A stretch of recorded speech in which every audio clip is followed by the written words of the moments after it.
Class चल रहा था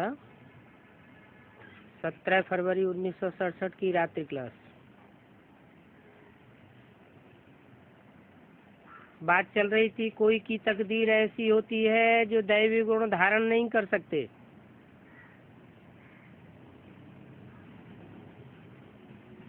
ऐसी तकदीर बनाई है। कहाँ बनाई? जिसे कहते हैं बनी बनाई बन रही, अब कछु बननी ना है। 63 जन्मों में भी बनाई और उन 63 जन्मों की शूटिंग भी कल्प पूर्व संगम युग में की है। वातावरण ऐसे हैं जैसे एप्स क्वालिटी है। बंदरों के बीच में ही जन्म लेते हैं। दैवी गुण धारण करने में बड़ी मेहनत लगती है। मूल बात है ये है मेहनत करने की। ज्ञान सुनाने वाले तो बहुत हैं, परंतु उनमें दैवी गुण हो तो किसी को तीर भी लगे। दैवी गुण है नहीं, आसुरी गुण ही है, तो ज्ञान की टिक टिक सुन करके किसी को असर नहीं होता। अपने में वो योग की ताकत न होने के कारण कोई को ज्ञान का तीर लगाए नहीं सकते हैं।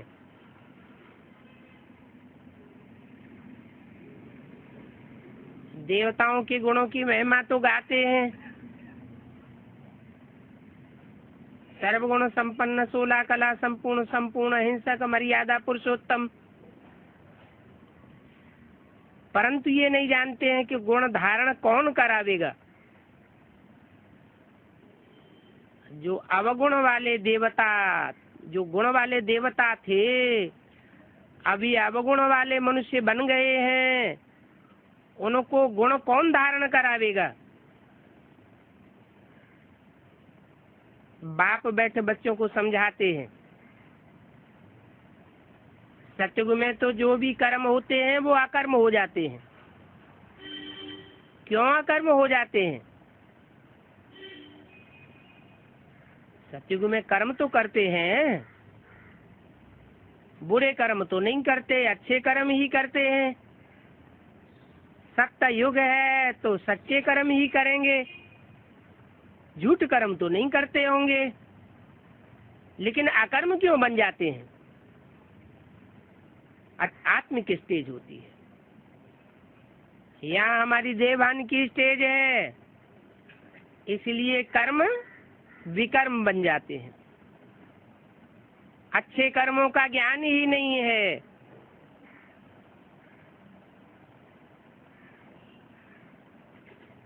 सत्युग में रावण राज्य नहीं होता है। यथा राजा तथा प्रजा कही जाती है। जब रावण राज्य ही नहीं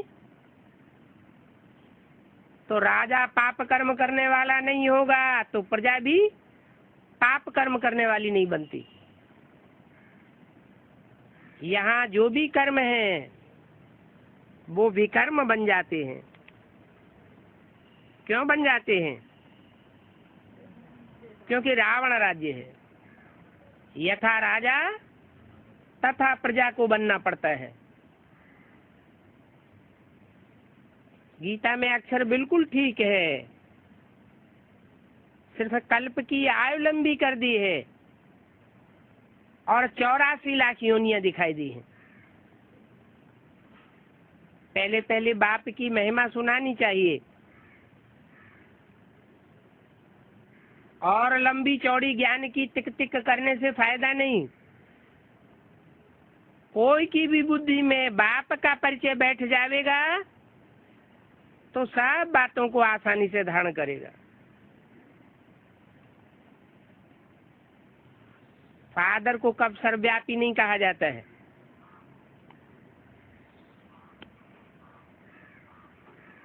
भारतवासी जानते हैं कि बाप आते हैं क्योंकि हम उनकी जयंती मनाते हैं। किस किस रूप में जयंती मनाते हैं? हैं? शिव जयंती तो नहीं भारतवासी मनाते हैं। शिव तो ज्योति बिंदु का नाम है। बिंदु तो जन्म धारण ही नहीं करता, तो जयंती कैसे होगी? जयंती तो साकार की होती है या निराकार की होती है? साकार की जयंती होती है। तो शिव जयंती तो नाम ब्रह्मा कुमारियों का दिया हुआ है। जयंती किसकी मनाते हैं? भगवान के रूप में जयंती मनाते हैं तो राम और कृष्ण की जयंती मनाते हैं। इसका मतलब है कि वो निराकार ज्योति बिंदु राम और कृष्ण के द्वारा प्रत्यक्ष होते हैं। राम के द्वारा बाप के रूप में प्रत्यक्ष होते हैं, कड़क पाठ के रूप में प्रत्यक्ष होते हैं, और कृष्ण के द्वारा सौम्य पाठ के रूप में प्रत्यक्ष होते हैं। तो जयंती तो मनाते हैं, परंतु शिव आकर क्या करते हैं ये किसी को पता नहीं है। रामकृष्ण की जयंती के रूप में भगवान के जन्मदिन मनाए लेते हैं, तो रामकृष्ण के बारे में तो जानकारी होती है, लेकिन शिव उनके द्वारा क्या करते हैं ये कोई को पता नहीं। अब वो तो निराकार है, उनको साकार तन तो जरूर चाहिए। तो साकार धन धारण करने के लिए किसमें आते होंगे और कब आते हैं? क्या ऐरा गैरा नत्थु खैरा पाटधारी में आवेंगे क्या?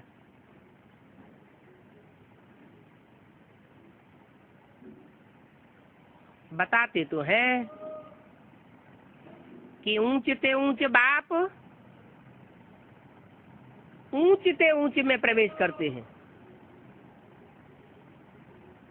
ऊंचते ऊंच देवता में आते हैं। इससे साबित होता है कि जिस नंबर के धर्म पिताएं और जिस नंबर का धर्म स्थापन करते हैं उसी नंबर के देवता में प्रवेश करते हैं। अव्वल नंबर के नारायण में अव्वल नंबर धर्म पिता अल्लाह अव्वल दिन प्रवेश करता है। दोयम नंबर के नारायण में दूसरे नंबर का धर्म पिता इब्राहिम प्रवेश करता है इस्लाम धर्म की स्थापना के लिए। ऐसे ही नंबरवार धर्म पिताएं जो ऊपर से निराकार होकर के आते हैं, आत्मिक रूप में आते हैं और षष्ठी पर आकर के कोई साकार तनधारी देवता में प्रवेश करते हैं। तो बाप भी ऊंचे ऊंचे निराकार है, ऊंचे ऊंचे धर्म स्थापन करते हैं, तो उनको साकार तन तो जरूर चाहिए। तो जो साकार तन चाहिए वो तन ऊंचे ऊंचे होता है या पतित से पतित होता है? ऊंचे ऊंचे होना चाहिए। कोई ऋषि मुनि सन्यासी का पवित्र तन चाहिए, पतित में क्यों आते हैं?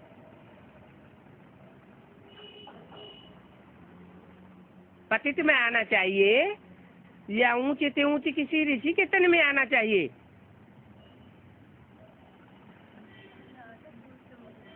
क्योंकि ऋषि के तन में आवेंगे तो पतितों को पावन नहीं बनावेंगे, पतित तन में आते हैं तो पतितों को पावन बनाते हैं। जो ऋषि होगा पवित्र होगा वो तो पतितों के संग में आना पसंद नहीं करेगा। पतित तन में आते हैं, इसलिए पतितों का संग का रंग लेते हैं साकार के द्वारा, और निराकार उस साकार को अपने संग के रंग से, जो दुनियावी संग लगता है, उसको धो देता है। तो साकार तन जरूर चाहिए। और कब आते हैं? ऊंचे से ऊंचे बाप है तो ऊंचे से ऊंचे युग में आवेगा या नीचे युग में आवेगा? ऊंचे युग में आकर के क्या करेगा? वहां तो सब है ही ऊंचे देवताएं। वो आता ही है पतित से पतित युग में। जो पतित युग कलह कलेश का युग कहा जाता है, तामसी युग कहा जाता है। तो तामसी तन में आते हैं और तामसी युग में आते हैं, और तामसी युग के भी अंत में आते हैं। तामसी युग को सतयुग, सतो प्रधान बनाने के लिए आते हैं।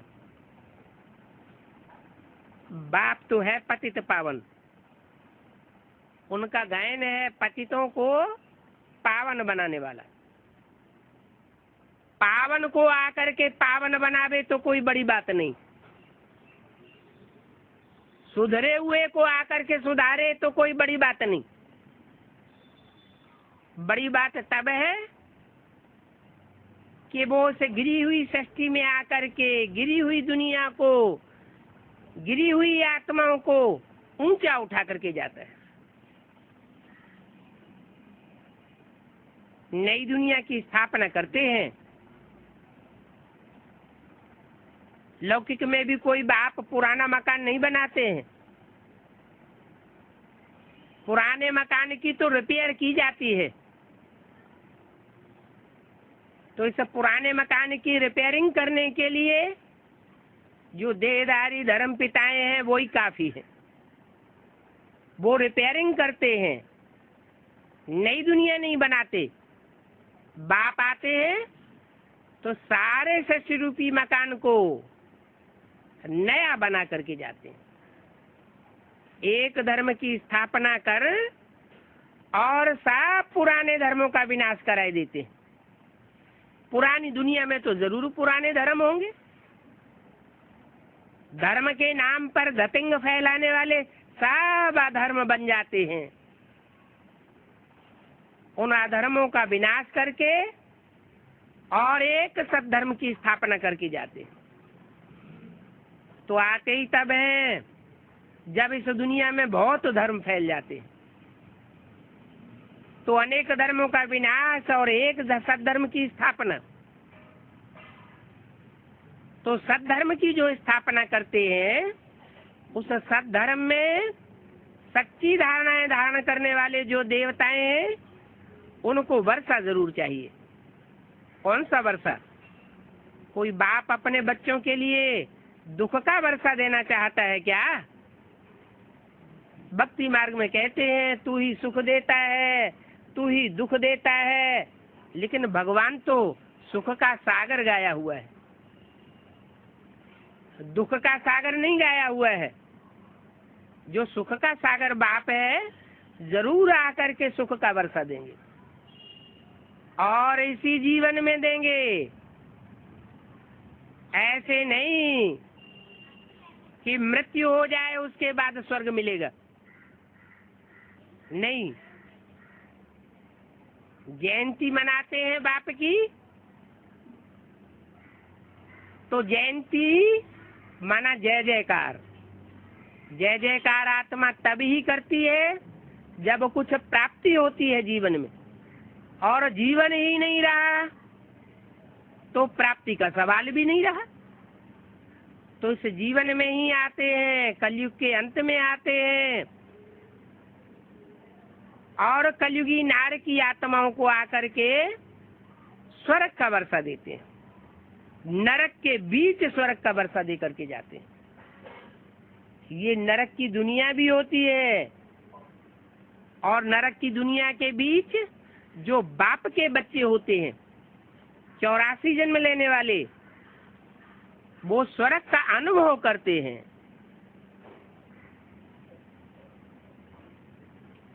विदेशियों और विधर्मियों के शास्त्रों में भी लिखा हुआ है कि जब कयामत होगी तो खुदा के बंदे बड़े आराम से रहेंगे। सारी दुनिया में कयामत बर्पा हो रही होगी, त्राहे त्राहे मची हुई होगी, और जो बाप के बच्चे होंगे वो आराम से रहे पड़े होंगे। इसका सैंपल कराची में दिखाई दिया यज्ञ की याद में। हिंदुस्तान पाकिस्तान खून की नदियां बह रही थी सन 47 में जब बंटवारा हुआ था, और वो 300-400 आत्माएं कराची के बंगले में सागर के कंठे पर आराम से रही पड़ी थी। उनको पाकिस्तान के मुसलमान भी कहते थे ये खुदाई खिदमतगार हैं। उनको किसी ने हाथ भी नहीं लगाया। तो कथा बनी हुई है कि बिल्ली के पुंगरे आवा लगाया गया, बर्तन भट्टी में पक रहे थे, और वो बिल्ली के पुंगरे जिंदा वापस निकल आए।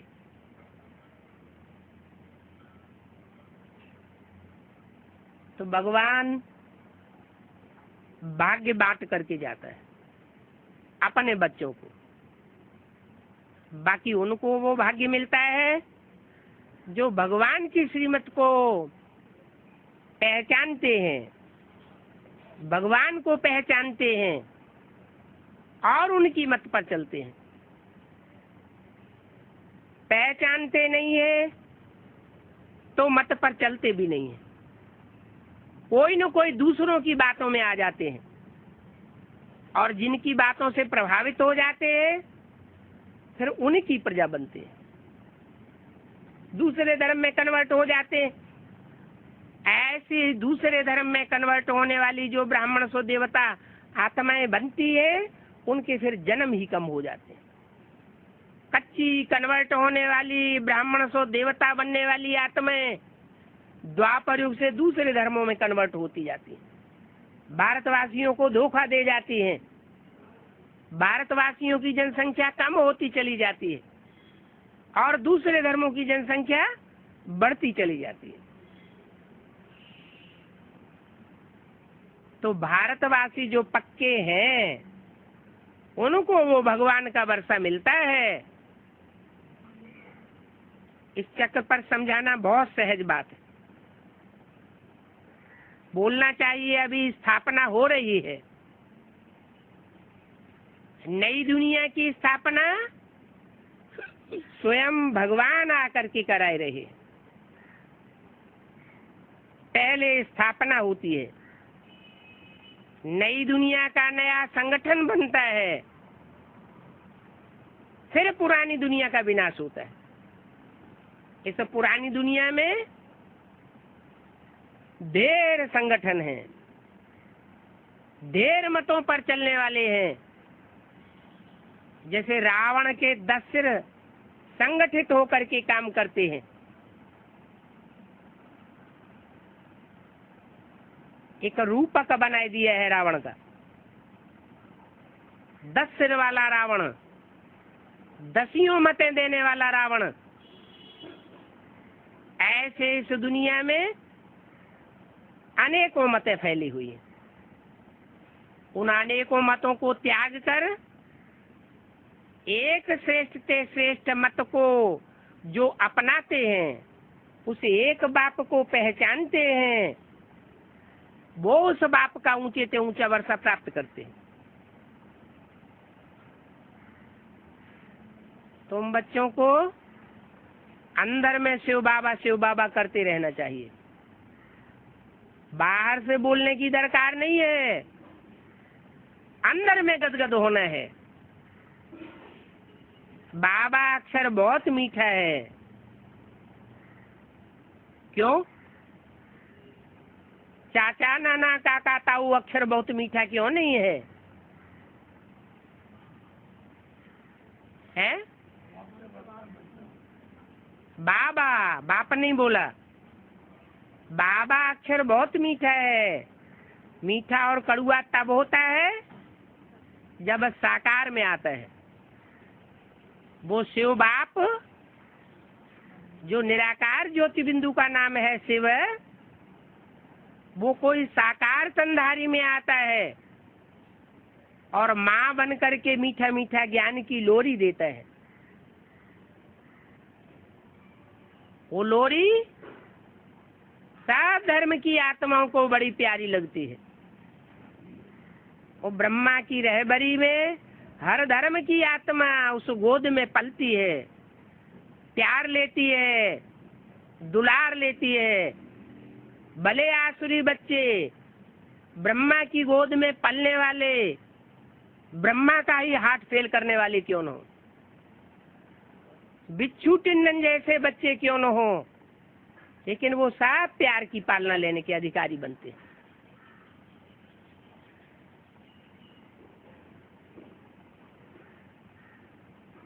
वो भी बाबा कहा जाता है। माँ के रूप में आता है तो भी क्या कहा जाता है? शिव बाबा। लेकिन उस स्वरूप के द्वारा पूरा कल्याण नहीं होता, क्योंकि लव का रूप ही है। बहुत प्यार में बच्चे बिगड़ जाते हैं, जो आसुरी किस्म के बच्चे होते हैं। इसलिए भगवान बाप को फिर बाप का रूप धारण करना पड़ता है। राम बाप के तन में प्रवेश करके जो मनुष्य सृष्टि का पिता है, उसमें प्रवेश करके ला फुल रूप धारण करता है। ला बच्चों को सुनाता है कि ऐसा करेंगे तो ऐसा बनेंगे, और ऐसा करेंगे तो वैसा बनेंगे। चाहे तो श्रेष्ठ से श्रेष्ठ देवता बने, और चाहे तो भ्रष्ट से भ्रष्ट असुर बने। मैं जब आता हूं तो चेहरे तैयार होते हैं। आसुरी चेहरे भी अभी तैयार हो रहे हैं, और दैवी चेहरे भी अभी तैयार हो रहे हैं। चाहे राक्षस राक्षसी बनो और चाहे देवी देवता बनो, भक्ति मार्ग में ये सब चेहरे दिखाए जाते हैं। इनके चित्रण होते हैं, बीच चित्रों में चित्रण किए जाते हैं, भोजपत्रों में चित्रण किए जाते हैं, कागजों में वो चित्र चित्रित किए जाते हैं, और उनकी महिमा अथवा ग्लानि संसार में प्रत्यक्ष होती रहती है। एक जन्म नहीं, अनेक जन्मों तक प्रत्यक्ष होती रहती है। तो एक जन्म में अनेक जन्म की प्राप्ति होती है, अनेक जन्म की अप्राप्ति होती है। एक जन्म का ये फाउंडेशन अनेक जन्मों की प्राप्ति कराने वाला है। इनके लिए जो एक बाप उस निराकार को पहचान लेते हैं। निराकार ज्योति इन आंखों से पहचानने की बात नहीं है, वो ज्ञान के तीसरे नेत्र से ही पहचानी जा सकती है। वो ज्ञान का तीसरा नेत्र भी बाप आकर के देते हैं। दुनिया में और कोई बाप की पहचान दे ही नहीं सकता, किसी को पहचान है ही नहीं। इसलिए उस बाप को खुद ही आकर के अपनी पहचान देनी पड़ती है।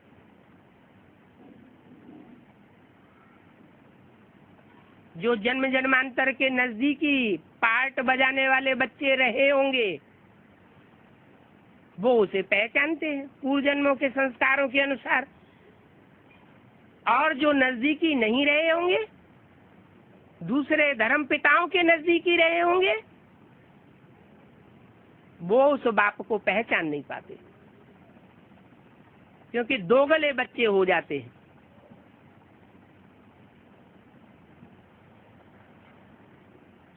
बाप आकर के मातेला बनाता है। जो दूसरे धर्म में कन्वर्ट हो जाते हैं उन बच्चों को भी मातेला बनाता है, तुम भी देवता बनो। अभी भी बाप कहते हैं, ये बाबा अक्षर बहुत मीठा है, नाम है शिव बाबा। शिव माना कल्याणकारी और बाबा माना निराकार साकार का मेल।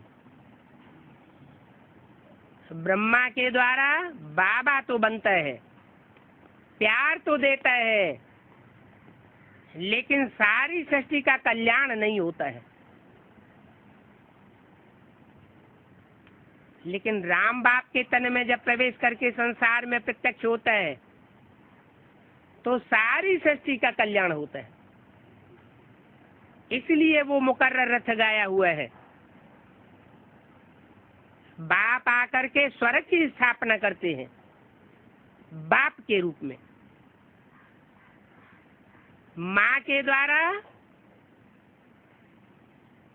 नई दुनिया की उद्घाटन की सरणी चलती है, लेकिन स्थापना फिर भी बाप कराते हैं। बाबा को याद करेंगे तो तुम स्वर्ग की मालिक बन जाएंगे। कौन से बाबा को याद करेंगे? जो स्वर्ग स्थापन करने वाला बापा है उसे याद करेंगे तो तुम स्वर्ग का मालिक बन जाएंगे। बाप की याद से विकर्म विनाश होंगे। कैसे विकर्म विनाश होंगे? पापी को याद करेंगे तो पाप बढ़ेंगे या घटेंगे? बढ़ेंगे। बाप आकर के जिस मुकर्रर रथ के द्वारा पार्ट बजाते हैं वो पार्ट निष्पाप होता है। उस पार्टधारी के द्वारा पार्ट बजाते हुए भी, कर्मेंद्रियों से कर्म करते हुए भी पाप नहीं लग सकता, निष्कलंक है। और निष्कलंकी होने के बावजूद भी न समझ पाने के कारण सारी दुनिया उसको कलंक लगाती है। इसलिए कलंकीधर अवतार गाया हुआ है।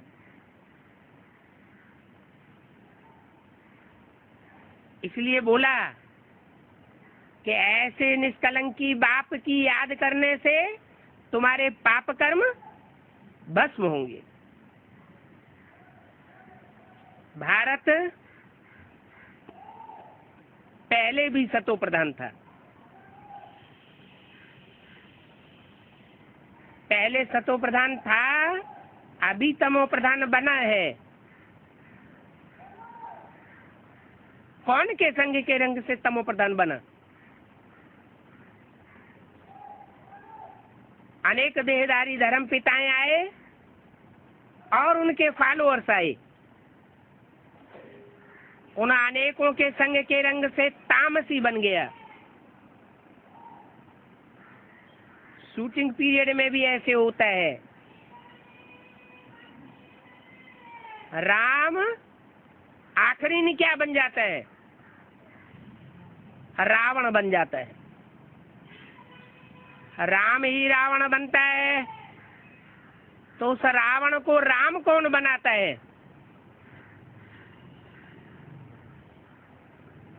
शूटिंग पीरियड में भी अनेकों बच्चों का संग का रंग लगता है।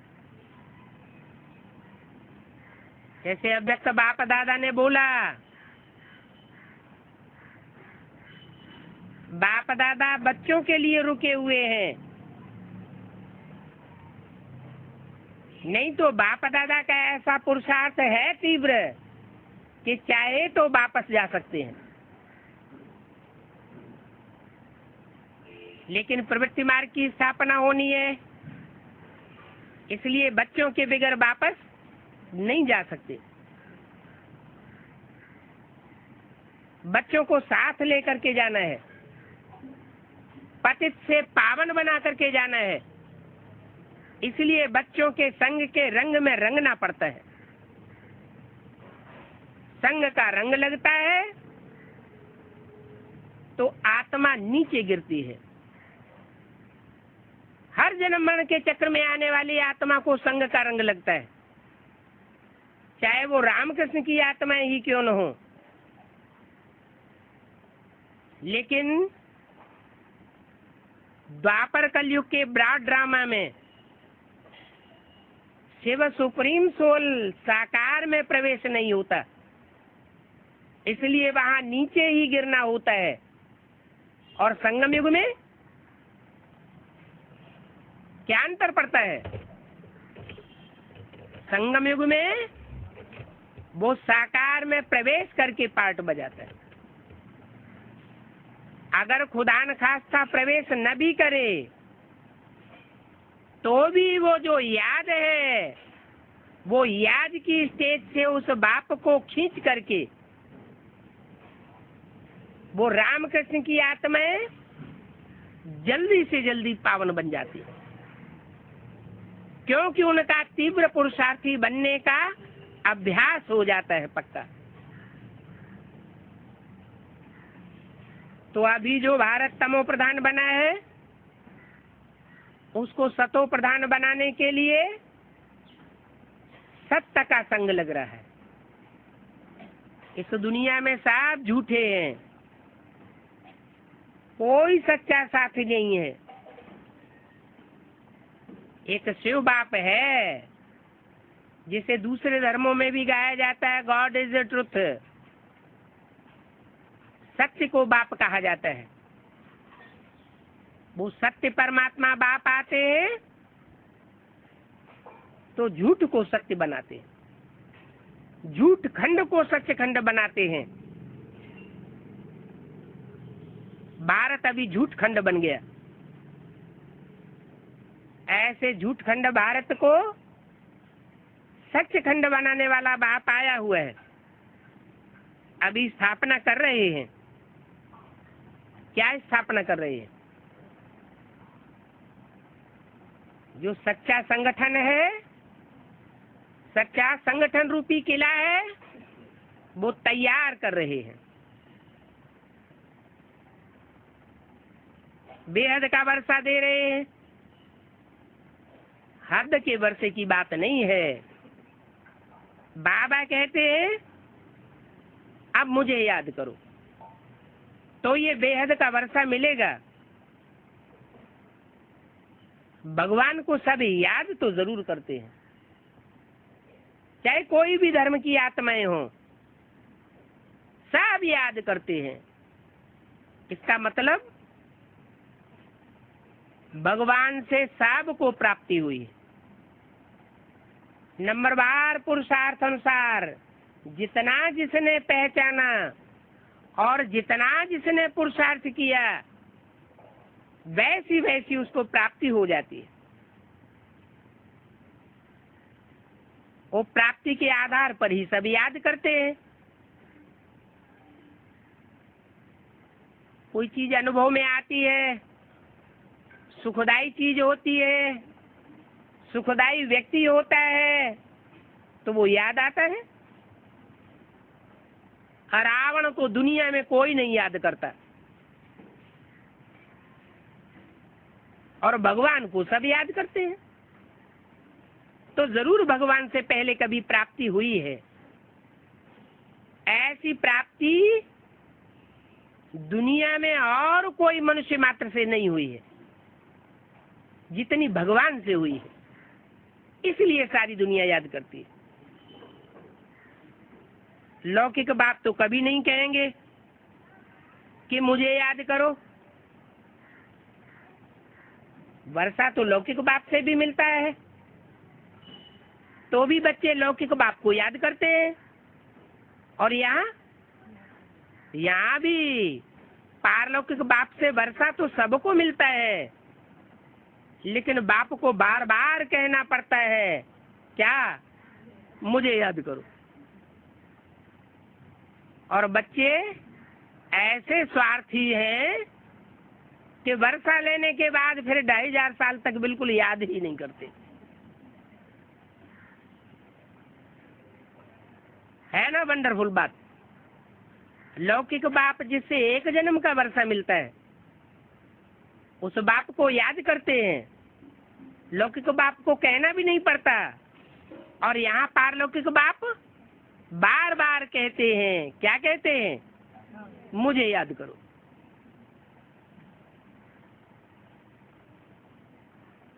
तो भी याद नहीं करते, बार बार भूल जाते हैं।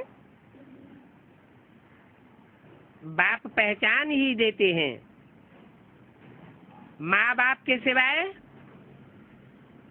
जो बच्चे होंगे, सच्चे बच्चे मातेले होंगे, वो माँ बाप के सिवाय और किसी की गोद में नहीं जावेंगे। क्या कोई ऐसे बच्चे होते हैं, भले छोटे बच्चे हैं, गोद के बच्चे हैं, उनको कोई दूसरा गोद में लेना चाहे तो उसकी गोद में नहीं जाते। वो अपने माँ बाप को ही पहचानते हैं, उन्हीं की गोद में उन्हें अच्छा लगता है। अब वो भी बाप है और ये पारलौकिक बाप भी है। शिव बाबा कहते हैं मुझे याद करो और कोई दूजम को याद मत करो, माँ में कम याद करो। मैं पतित पावन हूं ना, याद क्यों करो? क्योंकि जितना मुझे एवर प्योर की याद में रहेंगे उतना पतित से पावन बनेंगे। और याद किसी की कब आती है, कब याद आती है? कोई प्रैक्टिकल में संग का रंग लिया है, कुछ अनुभूति हुई है तो याद आता है।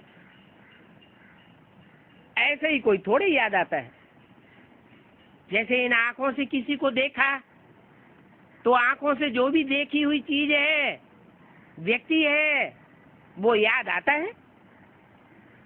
जितना जास्ती लगाव पूर्वक देखते हैं, इसने ऐसे देखते हैं, उतना जास्ती याद आता है।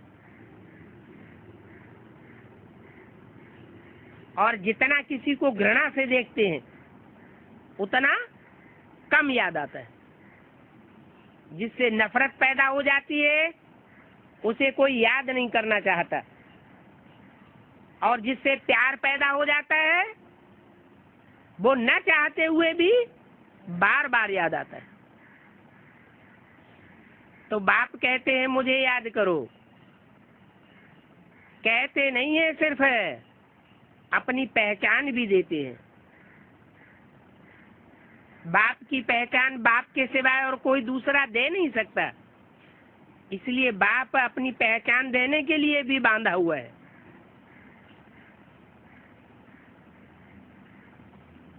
ये बाप ऊंचते ऊंचे एक ही है, इससे ऊंचते ऊंचे भगवान और कोई है नहीं। ऊंचते ऊंचे बाप है, ऊंचते ऊंचे भगवान है, ऊंचते ऊंचे टीचर है, ऊंचते ऊंचे गुरु है।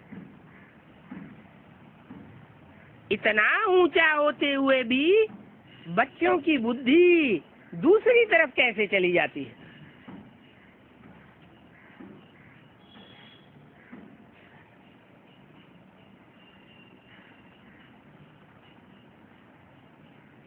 ये चित्र जो है वो बाप ने दिव्य दृष्टि से बनवाए हैं। लक्ष्मी नारायण, त्रिमूर्ति, गोला, झाड़, सीढ़ी,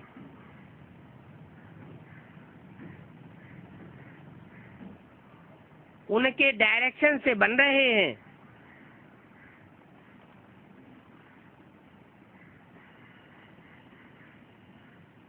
वो करण करावनहार है, करके भी दिखाता है। ब्रह्मा द्वारा कर्म करके दिखाता है, ऐसे कर्म करो। और करावनहार भी है, करावनहार का जो पार्ट बजाता है उसके लिए ये कंपल्सन नहीं है कि वो खुद कर्म करे या न करे, लेकिन बच्चों से जरूर करा के जाएगा। तो एक पार्ट है करनहार का, एक पार्ट है करावनहार का। बच्चों को अच्छा कौन सा लगता है? करनहार का पार्ट बहुत अच्छा लगता है। हमको जबरदस्ती न करे कि तुमको करना ही पड़ेगा, खुद करके जाए। ऐसे परिवार में बहुत बच्चे होते हैं, खुद कोई काम नहीं करना चाहते। जब तक माँ बाप जीवित है तो माँ बाप सारा काम करते हैं।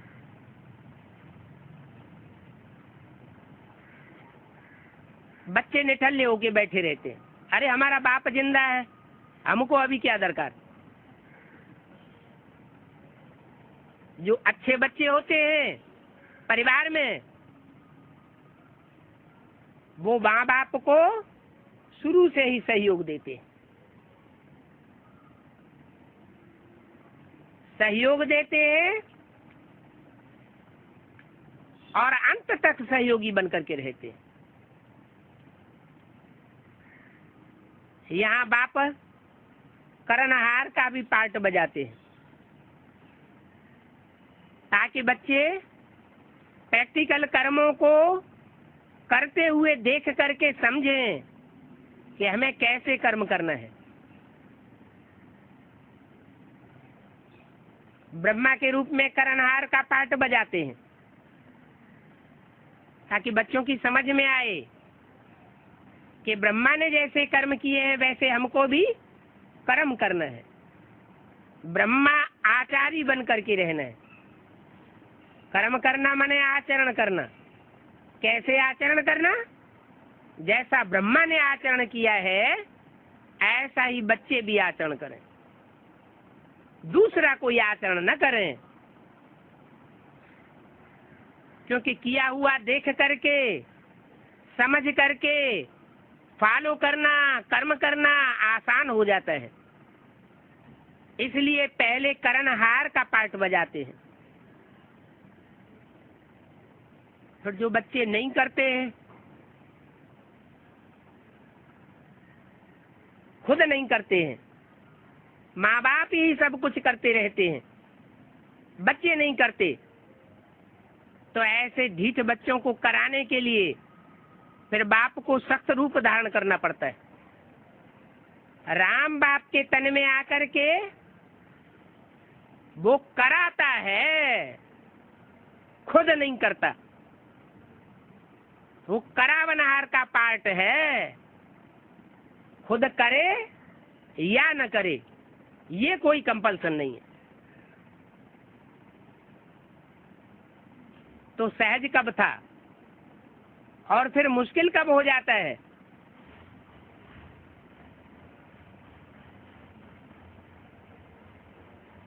ब्रह्मा के रूप में जब पार्ट बजाया तो बच्चों के लिए बहुत सहज था, चाहे तो उसे फॉलो कर सकते थे। लेकिन जब बाप के रूप में अड़भंगा पार्ट बजाता है, जो बोला है शंकर का पार्ट ऐसा विचित्र है जो तुम बच्चे भी समझ न सको, तो बच्चों को मुझान पैदा होती है। जिन्होंने पूरी पहचान की है उनको मुझान पैदा नहीं होगी। जो थोड़ी भी दूसरों की बात सुनते हैं, अनिश्चय बुद्धि बनते हैं, उनको फिर मुझान पैदा होती है। करनहार है तो कर्म करते हैं, पहले कर्म करके दिखाते हैं करनहार के रूप में, और बाद में फिर बच्चों से कर्म कराते हैं। कराना ही है, करना ही पड़ेगा।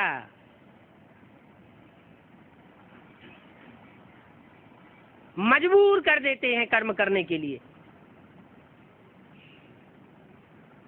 जैसा कर्म मैं करूंगा, मुझे देख तुम करेंगे। किस रूप की बात की?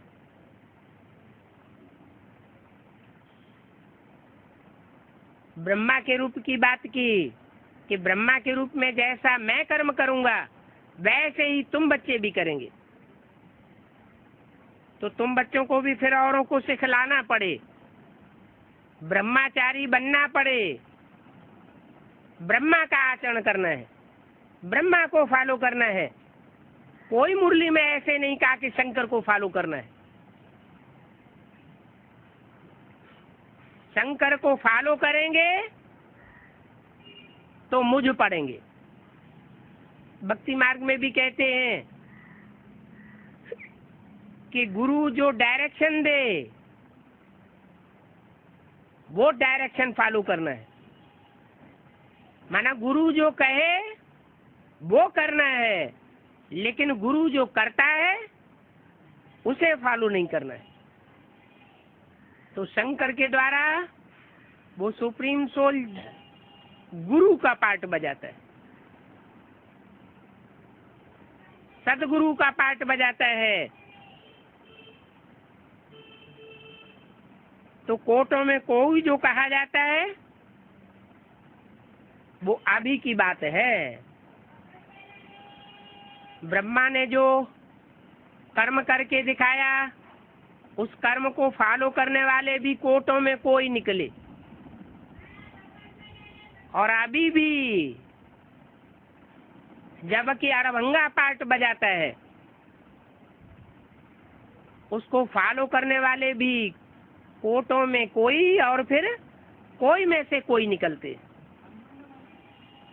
अड़भंगा माने समझ में नहीं आने वाला।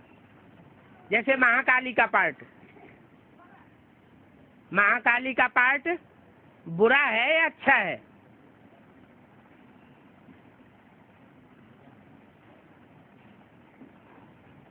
कोई महाकाली बनना पसंद करता है? क्यों नहीं करता? महागौरी माने पार्वती को सब फॉलो करना चाहते हैं, लक्ष्मी को सब फॉलो करना चाहते हैं।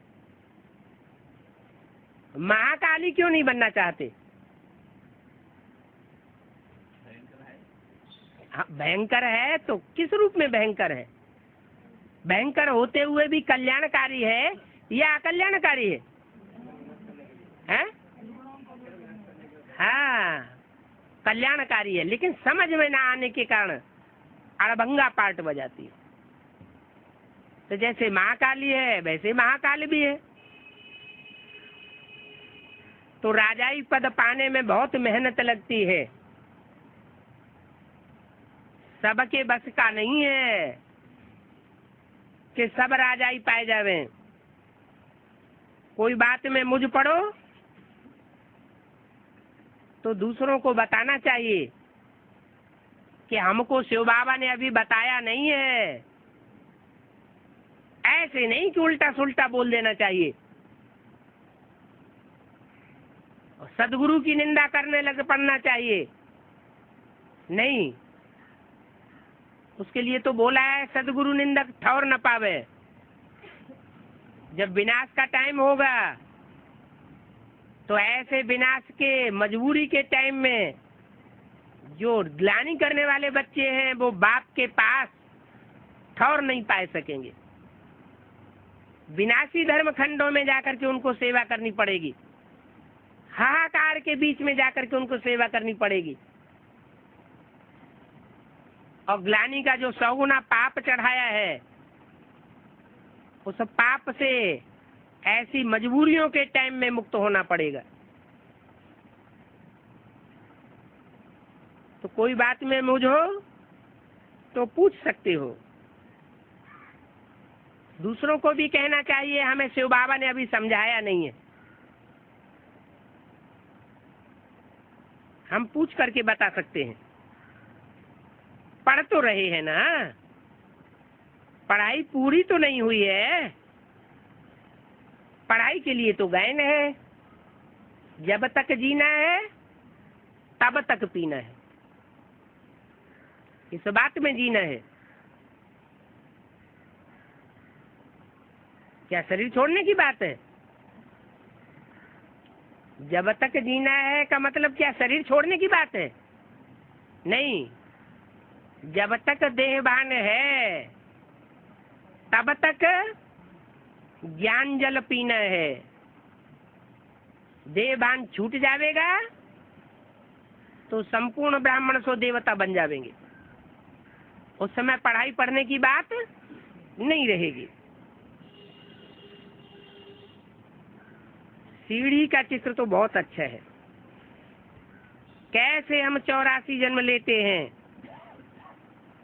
फिर कैसे एक सेकंड में जंप मार करके मनुष्य सो देवता बन जाते हैं। एक सेकंड में जंप मारनी है, हाई जंप लगाना है। जो ब्रह्मा के लिए गायन है वो तुम ब्राह्मणों के लिए भी गायन है। ब्रह्मा के लिए क्या गायन है? ब्रह्मा सो विष्णु एक सेकंड में बनेगा। ये सब नई नई बातें निकलती रहती हैं। अभी भी विष्णु तैयार नहीं हुआ है, इसका मतलब अभी भी ब्रह्मा की हाई जंप नहीं लगी है। अभी भी ब्रह्मा गड्ढे में है, अधूरा है। अधूरा चंद्रमा पाकिस्तान में पूजा जाता है,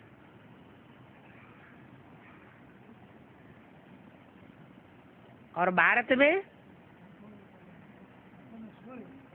संपूर्ण चंद्रमा 16 कला संपूर्ण कहा जाता है। 16 कला संपूर्ण चंद्रमा माना कृष्ण की सोल जब बनती है तो सूर्योदय हो जाता है।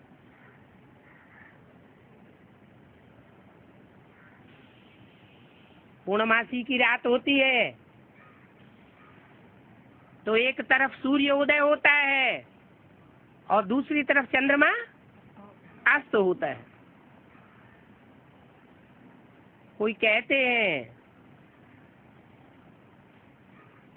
कि ब्रह्मा बाबा का पाठ गुलजार दादी में कब तक चलेगा? अरे जब तक पूर्णमासी नहीं हुई है तब तक चलता ही रहेगा। पूर्णमासी हुई, अधूरा चंद्रमा का पाठ खलास। जो शंकर के मस्तक पर अधूरा चंद्रमा दिखाया जाता है वो सर के ऊपर बैठ करके पढ़ाई पढ़ रहा है।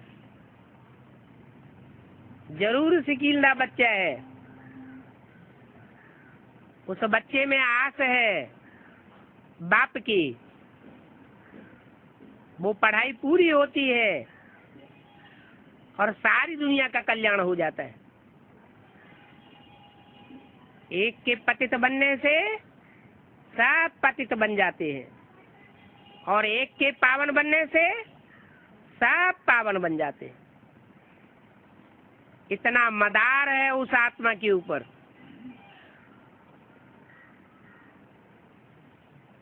तो नई नई बातें निकलती रहती हैं। बरोबर यादव कौरव पांडव गीता में क्लियर हैं। जो ज्ञान सुनाया गया था वो सिर्फ यादवों के सामने सुनाया गया था या कौरव और पांडव भी मौजूद थे?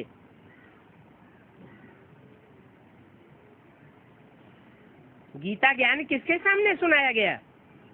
कौन कौन सी सेनाएं मौजूद थी? है पांडव को सामने सुनाया गया। पांडव कौरवों के सामने और यादव नहीं थे, यादव भी थे। तीनों सेनाएं मौजूद थी। ऐसे नहीं कि दादा लेखराज ब्रह्मा के तन में आकर के जब ज्ञान सुनाया तो सिर्फ पांडव ही पांडव मौजूद थे। नहीं, वो तो भगवान का स्वरूप ही नहीं था। सन 76 के बाद जब से बाप का प्रत्यक्षता वर्ष मनाया गया, तब से ब्राह्मणों की दुनिया में पांडव भी प्रत्यक्ष हैं, कौरव भी प्रत्यक्ष हैं, जो कौओं की तरह बार बार बड़ी बड़ी कॉन्फ्रेंसेज, मेगा प्रोग्राम करके कौओं की तरह शोरगुल करते रहते हैं और अंदर अंदर गंध खाते रहते हैं। वो कौरव सेना भी मौजूद है, पांडवों को भी सुनाए रहे हैं, कौरवों को भी सुनाए रहे हैं, और जो यादव संप्रदाय हैं वो भी मौजूद हैं। हर धर्म की आत्माएं ब्राह्मणों की दुनिया में मौजूद हैं। चुनिंदा आत्माएं ब्राह्मणों की दुनिया में मौजूद हैं। तीनों सेनाओं के बीच में जो गीता ज्ञान सुनाया जा रहा है, जिसे गीता ज्ञान अमृत कहा जाता है।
जिन्होंने बाप को पहचाना वो संगम युग पर है, जिसे कहा जाता है पुरुषोत्तम संगम युग।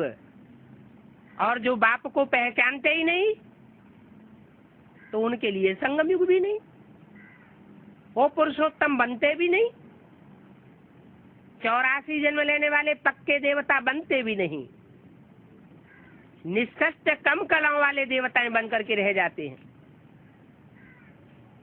कमजोर आत्मा बनकर के रह जाते हैं और दूसरे धर्मों में द्वापर युग से कन्वर्ट हो जाते हैं। तो तुम बच्चे संगम युग पर हो। दुनिया तो घोर अंधेरे में है, भगवान आया हुआ है, सब दुनिया घोर अंधेरे में है और तुम बच्चे घोर सोजरे में हो। समझते हैं संगम युग में बहुत समय पड़ा हुआ है। कौन समझते हैं? जो घोर अंधेरे में है वो समझते हैं, या जो घोर सोजरे में है वो समझते हैं? जो घोर अज्ञान अंधेरे में पड़े हुए हैं वो समझते हैं अभी बहुत लंबा टाइम पड़ा हुआ है। बड़ी बड़ी अंडरग्राउंड कंक्रीट की बिल्डिंगें बनाते जाते हैं, पब्लिक का पैसा खर्च करते जाते हैं।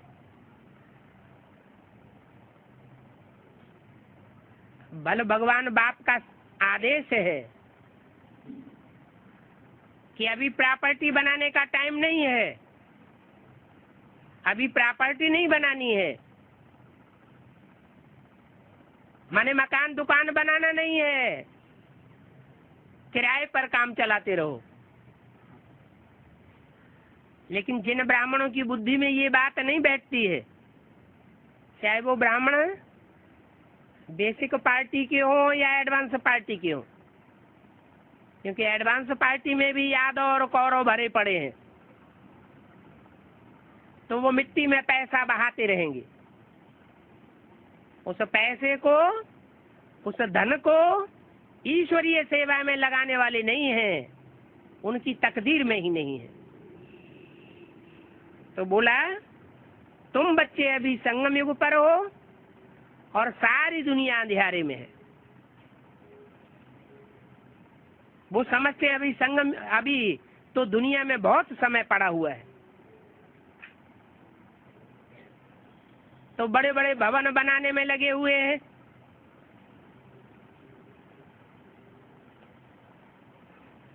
अभी तो शिव बाबा यहाँ मौजूद है, परंतु यहाँ इसमें आने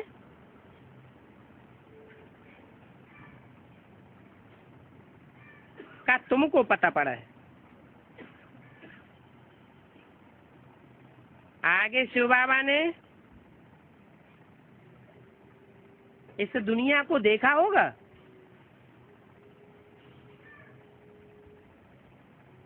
संगम युग में शिव बाबा जब आता है, उससे पहले क्या शिव बाबा ने इस दुनिया को देखा होगा? है? जो लास्ट जन्म में कलयुग के अंत में शिव बाबा आता है, उस आने से पहले क्या शिव बाबा ने इस दुनिया को देखा होगा? द्वापर कलयुगी दुनिया को देखा होगा? नहीं देखा। भारत अथवा विलायत में जो कुछ भी लड़ाइयाँ आज हुई हैं, वो शिव बाबा ने देखी होंगी। 2500 वर्ष की हिस्ट्री में जो भी लड़ाइयाँ आज हुई हैं भारत में या विदेशों में, वो शिव बाबा ने देखी होंगी? नहीं देखी होंगी। फिर ज्ञान कहाँ से आ गया? है?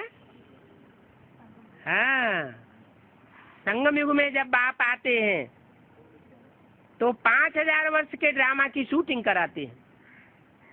उस शूटिंग पीरियड में वो सब कुछ आकर के इन साकार आंखों से देखता है। अभी लड़ाइयाँ भी चल रही है, यादव, कौरव, पांडव सबके पाठ प्रत्यक्ष हो रहे हैं। तो शिव बाबा पूछते हैं, शिव बाबा ने मद्रास इंग्लैंड देखा होगा। ये बाबा तो जवाहरी था। है? क्या कहा? कौन सा बाबा जवाहरी था? ब्रह्मा बाबा। उसने तो इंग्लैंड, विलायत आदि देखा नहीं। पासपोर्ट भले बना, लेकिन विदेश में जाने का चांस जब आया तो शिव बाबा ने प्रवेश कर लिया। तो इंग्लैंड आदि तो देखा नहीं, ये तो जवाहरी बनकर भारत में ही रहा। तो ये ज्ञान कहाँ से आ गया शिव बाबा के अंदर दुनिया का? है? कब देखा होगा? कब?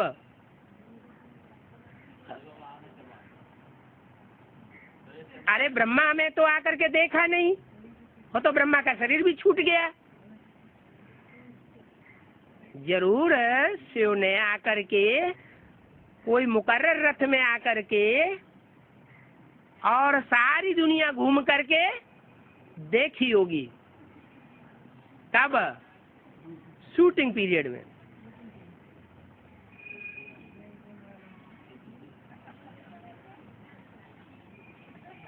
है?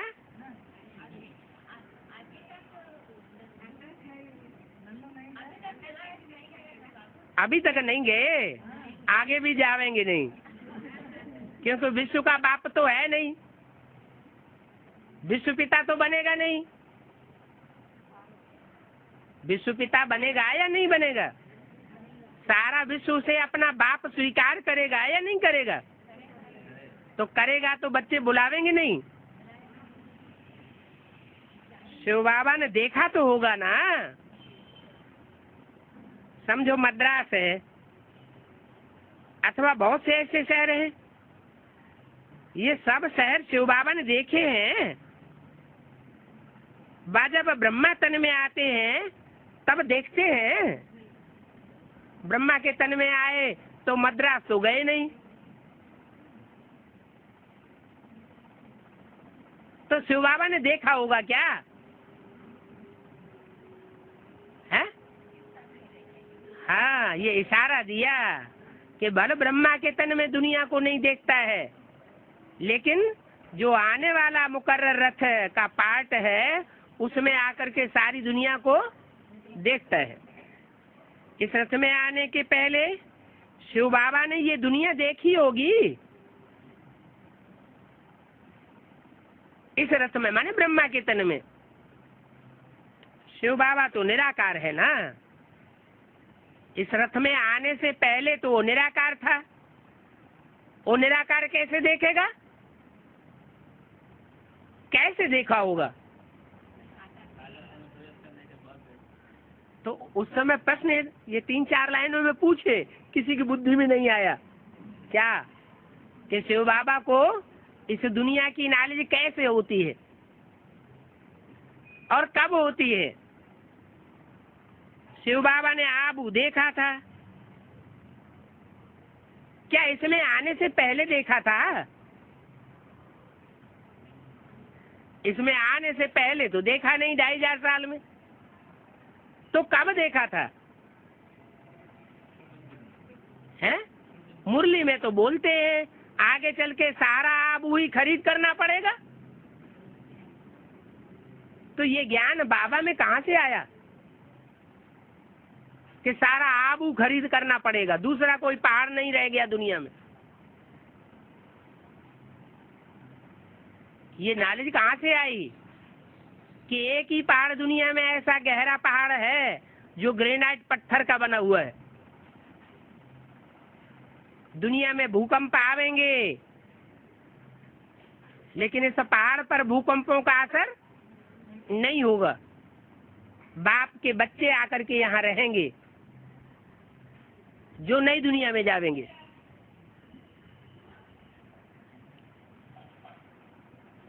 विचार करो, शिव बाबा ने पहले आबू देखा था? अच्छा, ओम शांति। नहीं तो 4.5 लाख कहाँ रहेंगे? हैं? उसमें 4.5 लाख आ जाएंगे। माउंट आबू में 16,000, 20,000, 25,000, ज्यादा से ज्यादा 50,000 ही ठहर सकते हैं। अभी 4.5 लाख में कितने हजार होते हैं पता है? तो सभी पहचानेंगे तो जगह की जरूरत नहीं पड़ेगी।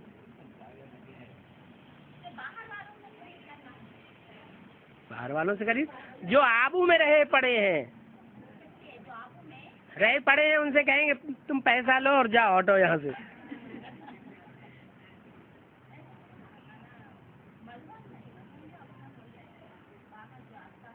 अपने आप कैसे हो जाएगा? जो मधुबन है वो मधुबन में तो बहुत थोड़ी सी जगह है। 50,000 भी वहां नहीं रह सकते, तब तो तलेटी में बनाना पड़ा। नहीं रह सकते तभी तो तलेटी में बनाना पड़ा। उसके मुकाबले 10 गुने हो जाएंगे तो कहाँ रहेंगे? इसलिए बोला सारा आबू ही खरीद करना पड़ेगा। नहीं आएंगे तो तुम्हारे काम की चीजें नहीं है। तुम पैसे लो और जाओ। उनकी बुद्धि में तो है नहीं कि दुनिया का विनाश होगा तो नई दुनिया में जो जाने वाली आत्मा है वो यहाँ रह करके तपस्या करेंगी, यहाँ बैठ के सारी दुनिया का विनाश देखेंगी। ओम शांति।